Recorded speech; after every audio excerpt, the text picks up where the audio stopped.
Hello' মোৰ প্ৰিয় বন্ধু বান্ধৱীসকল, সকলোৱে নিশ্চয় ভালে আছে আৰু মোৰো ভালেই। মই এতিয়া কি ওলাইছোঁ আপোনালোকে ধৰিব পাৰিছেনে? এয়া মই কি কৰি আছোঁ? এয়া কি জানে? কোনে কোনে চিনি পাইছে জনাবচোন। এয়া গৰুৱে পোৱালি দিছে। আমি মানে যিজন মানুহৰ পৰা গাখীৰ লওঁ, মামাজনৰ পৰা, তেওঁ দুজনী গৰু পোৱালি দিলে পৰহি।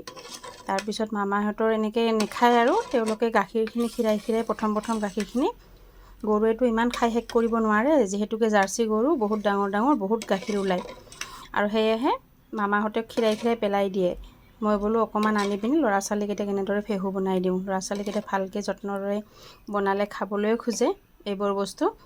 হেতুকে মই আজি কি কৰিছোঁ জানে? এয়া গাখীৰখিনি এতিয়া ধুনীয়াকৈ এটা ডাঙৰ টিফিন বাতিত চেকি লৈছোঁ, আৰু চেকি লৈ ইয়াত মই 3-4 চামুচমান চেনি দিলোঁৱেই। আমাৰ ল'ৰা ছোৱালী দুটাই মিঠা আকৌ সৰহকৈ খায় দেই, মিঠা নহ'লে নেখাব। এনেদৰে মই চেনি দিছোঁ, আৰু ইয়াত এতিয়া মই কি দিবলৈ ওলাইছোঁ, দুটা ইলাইচি এনেদৰে হাতেৰে মোহাৰি তাৰ ওপৰত দি দিছোঁ। আৰু এইখিনি এনেকৈ অকণমান সময় ভালদৰে মিহলাই লৈ তাৰপিছত মই এইখিনি ঢাকি পিনে, আৰু এইপিনে চাওক মই কি কৰিছোঁ, ডাঙৰ কেৰাহী এটা পাতি দিছোঁ, তাতে এডাল ষ্টেণ্ড দি দিছোঁ।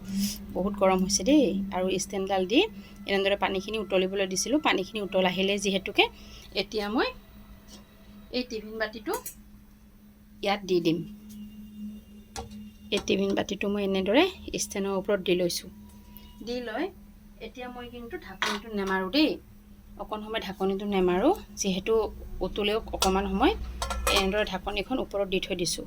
মানে মই এনেকৈ দিয়া নাই, এনেদৰে দিছোঁ। আৰু ইয়াত মেক্সিমাম 20 মিনিটমান ভালদৰে বস্তুটো একদম ডাঠ হৈ আমাৰ কেকৰ দৰে হোৱালৈকে অকণমান সময় থাকিম আৰু দেই। তাৰপিছত কেনেকুৱা হয় আপোনালোকক দেখুৱাই আছোঁ। এয়া মই বনাইছিলোঁ যে ফেহুখিনি, এতিয়া এনেদৰে হৈ গ'ল। কেকৰ দৰে ধুনীয়া হৈ এটা উঠিছে, দেখিছে। বহুত গৰম হৈ আছে যিহেতু মই চুব পৰা নাই। ইমান ধুনীয়া একদম নৰম হৈছে। এতিয়া অকণ সময় ঠাণ্ডা হ'বলৈ দিম, তাৰপিছত ল'ৰা ছোৱালীকেইটা খাই দিব দুইটাই কাটি। ঠিক আছে, কেনেকুৱা হ'ল আপোনালোকে জনাবচোন। Bye bye.